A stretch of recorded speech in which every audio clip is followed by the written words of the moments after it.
আজকে আমরা জানতে চলেছি ইসলামিক জ্ঞানমূলক 3টি প্রশ্ন। প্রশ্ন 1, বলুন তো কাবা শরীফ কোথায় অবস্থিত?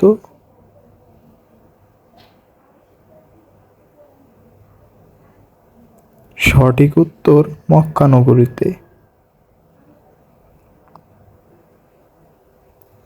দ্বিতীয় প্রশ্ন, বলুন তো কোরআনের প্রথম সূরা কোনটি?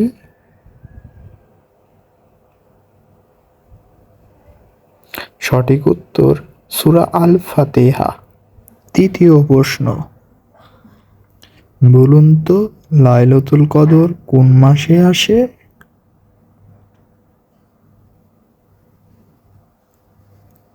সঠিক উত্তর রমজান মাসে। তুমি 3টি প্রশ্নের কয়টি উত্তর দিতে পেরেছো কমেন্টে কিন্তু জানিয়ে দিবা।